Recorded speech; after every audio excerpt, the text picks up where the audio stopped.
Welcome to stone dictation. Dictation 5 second बाद शुरू होगा।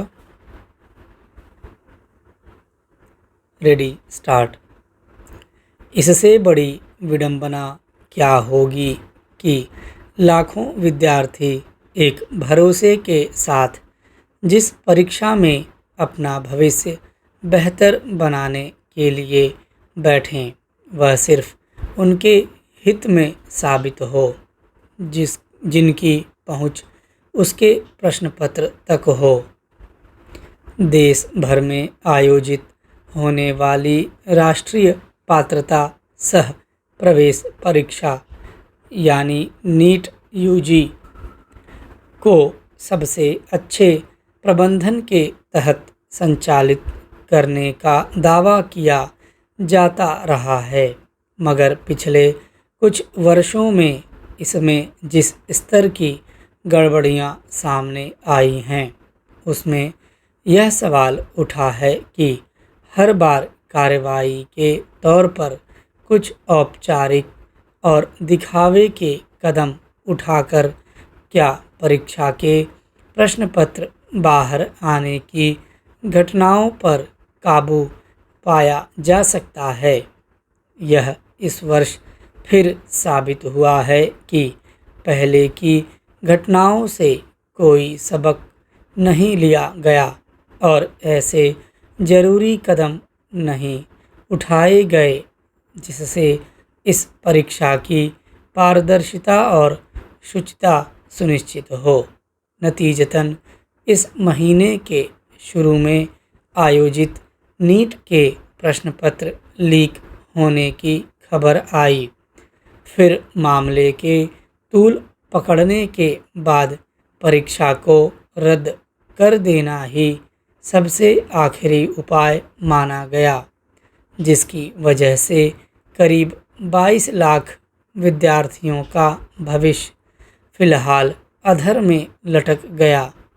सवाल है कि इस अफसोसनाक स्थिति के लिए मुख्य जिम्मेदारी किसकी बनती है।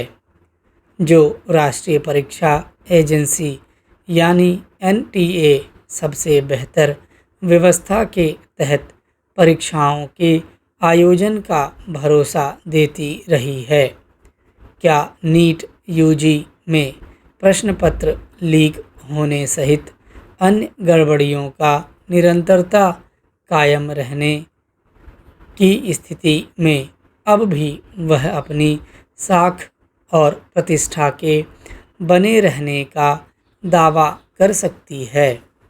प्रश्न पत्र लीक होने के तथ्य सामने आने, उसके राजस्थान के कई कोचिंग संस्थानों में पहुंचने और मोटी रकम लेकर विद्यार्थियों को बेचने की खबरों के बाद सरकार ने मामले की विस्तृत जांच की जिम्मेदारी सीबीआई को सौंपी। उसके बाद से अब तक कई गिरफ्तारियां हो चुकी हैं, जिसमें नीट परीक्षा प्रक्रिया से जुड़ी एनटीए की एक विशेषज्ञ भी शामिल हैं। अगर खुद एनटीए की ओर से इतनी अहम जिम्मेदारी संभालने वाला कोई शख्स ही प्रश्न पत्र लीक करने का आरोपी हो तो ऐसे में किसी संस्था की साख की क्या अहमियत रह जाती है। गौरतलब है कि इस तरह की गड़बड़ियों पर काबू पाने के लिए राधाकृष्णन समिति ने अपनी रिपोर्ट में एनटीए में ढांचागत सुधार की सिफारिश की थी। इसके अलावा संसद में परीक्षाओं के संदर्भ में संगठित तौर पर पेपर लीक जैसी किसी गड़बड़ी के लिए 10 वर्ष की कैद के प्रावधान वाला कानून पारित किया गया। साथ ही अन्य सभी कमियों को दुरुस्त करने के मद्देनज़र कृत्रिम बुद्धिमत्ता वाले सीसीटीवी कैमरों सहित आधुनिक तकनीक से लैस बहुस्तरीय सुरक्षा व्यवस्था की गई। इस सब के बावजूद अगर नीट यूजी का प्रश्न पत्र लीक हो जाता है और यहाँ तक कि परीक्षा रद्द करने की नौबत आती है तो यह किसकी नाकामी है?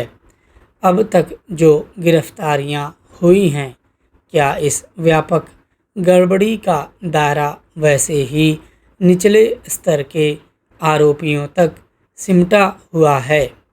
ऐसा नहीं है कि नीट परीक्षा के आयोजन में यह कोई पहला मामला सामने आया है।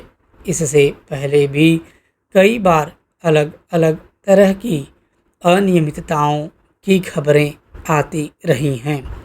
सच यह है कि परीक्षा में प्रश्न पत्र लीक होने के इस रोग को खत्म करने के लिए उच्च स्तर पर जवाबदेही तय करने की ज़रूरत है, वरना पारदर्शिता के अभाव में वैसे लाखों बच्चों का भविष्य बाधित होगा जो अपनी मेहनत के बूते परीक्षा में बैठते हैं।